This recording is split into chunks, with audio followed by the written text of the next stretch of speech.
Alrighty, it is Wednesday. I lied. It is Tuesday, so it's upper body day. You already know where I'm at, Tucson Strength. So hopefully, I'm actually able to record. It doesn't look too busy today, so I'm going to take you through my upper body day, which is obviously my favorite day. All right, here I am doing lateral raises. If you want to create that illusion of having a smaller waist, you need to be incorporating lateral raises. You see in my photo here how my waist looks super small. That is because I do lateral raises. This is very crucial. All right, so to build that overall delt density, you want to go ahead and do the shoulder press. I like this shoulder press machine because the way that it moves, I've never seen any shoulder press machine move like this. So doing the shoulder press enhances your shoulder to waist ratio. So having fuller delts makes your waist appear tighter. So I think I did 3 sets of 12.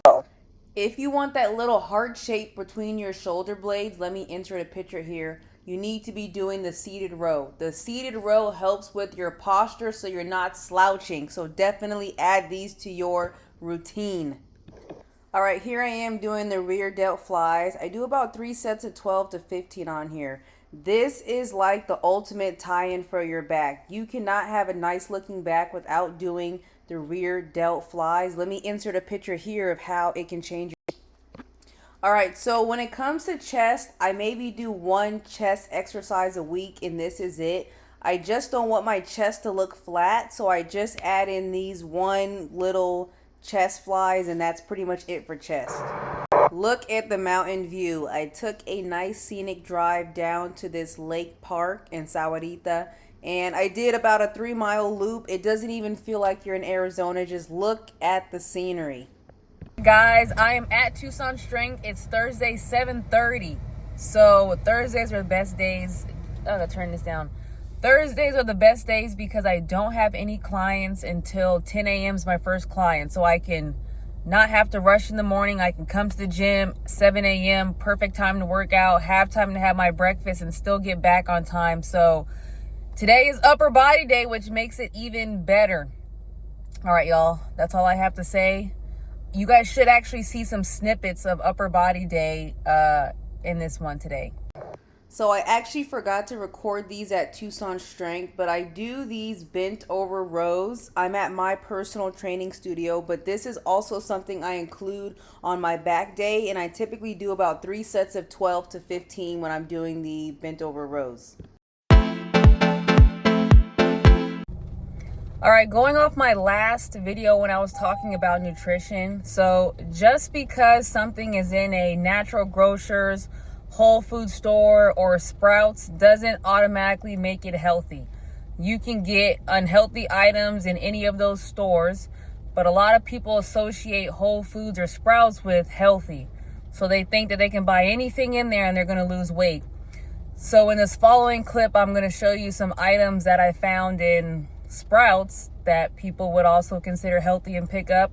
And we're going to dissect why they are not healthy. All right, here we have the Perfect Bar. So the Perfect Bar is very high in calories for their size. If you've ever seen one of these, it's not even the size of your palm. So 330 calories for this tiny little thing is not going to keep you full. And this is the same as a meal for many people who are trying to lose fat.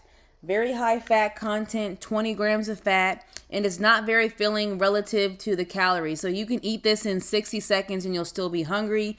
Very high in sugar, 18 grams of sugar, 12 grams of sugar added, and very low protein to the calories. So you get 15 grams of protein for 330 calories. And this is very easy to eat on top of meals instead of replacing one. So instead of just eating this as your lunch, you're probably going to have this and something else. So you'll probably have over 1,000 calories for lunch without realizing it. So instead of this, you can have 5 ounces of chicken, 20 grams of egg whites, 1 cup of rice, a cup of vegetables, and that will equal the same amount as this tiny little bar.